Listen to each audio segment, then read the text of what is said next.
Welcome into the Poetry Tavern, a place to discuss both reading and writing poetry, spotlighting new poems and ideas every week.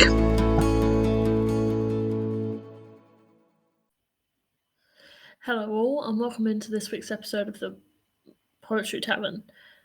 I'm your host Charlotte, and this week we're going to be talking about the Beat Generation, beat poetry. What got me interested in this?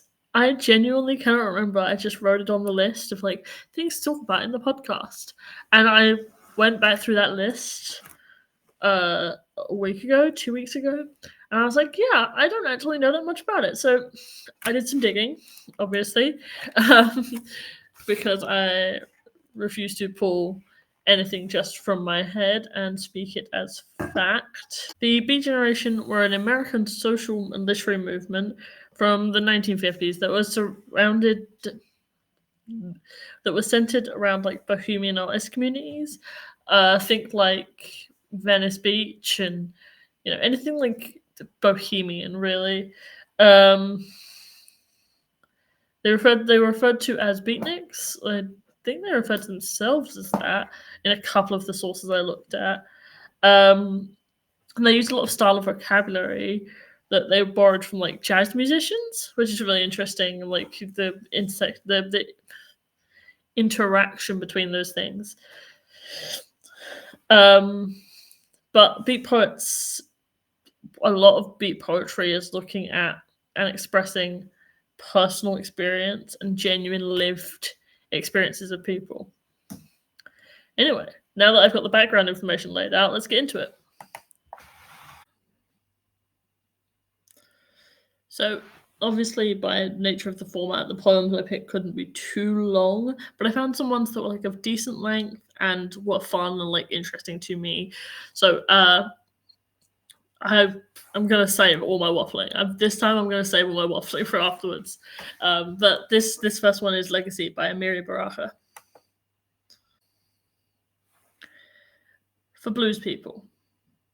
In the south, sleeping against the drugstore, growling under the trucks and stoves, stumbling through and over the cluttered eyes of early mysterious night, frowning, drunk waving, moving a hand or lash, dancing, kneeling, reaching out, letting a hand rest in shadows, squatting to drink or pee, stretching to climb, pulling themselves onto horses near where there was a sea.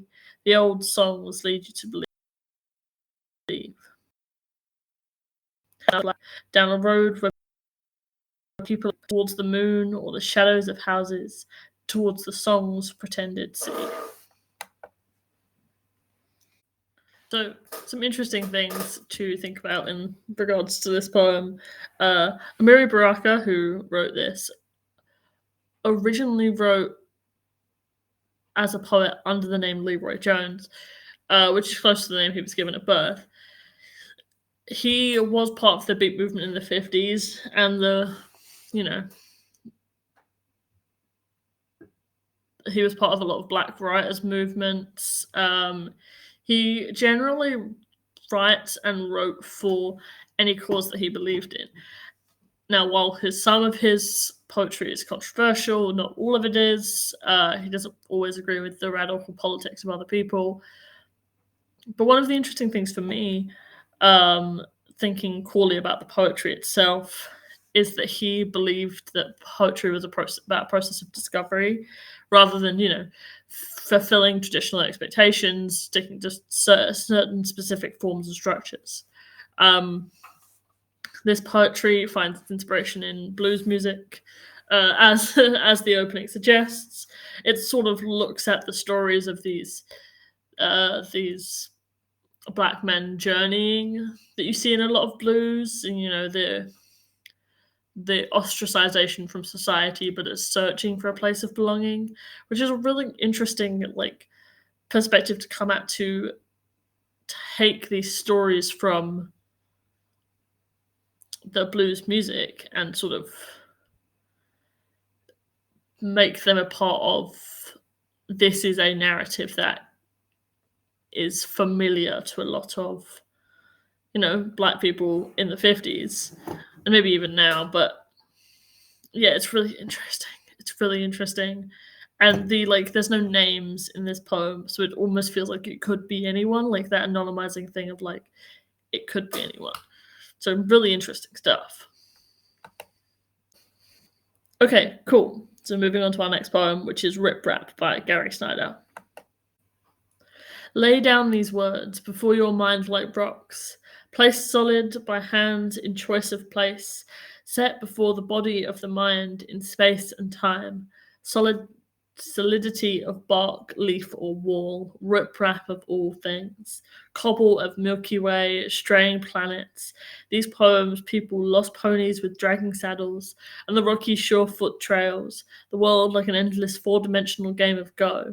Ants and pebbles in the thin loam, each rock a word, a creek washed stone, granite ingrained, with torment of fire and weight, crystal and sediment linked hot, all change in thoughts as well as things. So one of the things that I found really interesting about this poem, and it's a poem about putting together personal experiences, like building a tower of rocks, and like playing a game. What's interesting is it reflects that idea of beat poetry that I looked at when I was first, researching beat poetry. But rather than being a beat poem about a specific experience, I mean, it is about a specific experience, but it's about the specific experience of writing poetry inspired by this generation.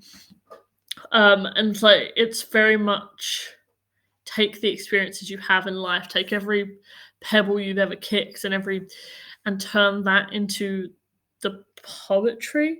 Like, it is very much that thing of the human experience turned into words, but instead it's trying to explain how to do that, and that in itself is a human experience.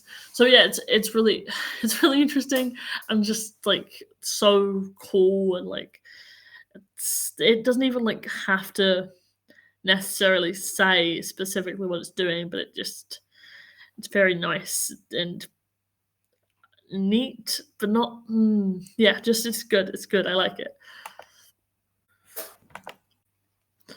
Okay, that's the end of the podcast. Thanks for coming in, enjoying what I had to offer.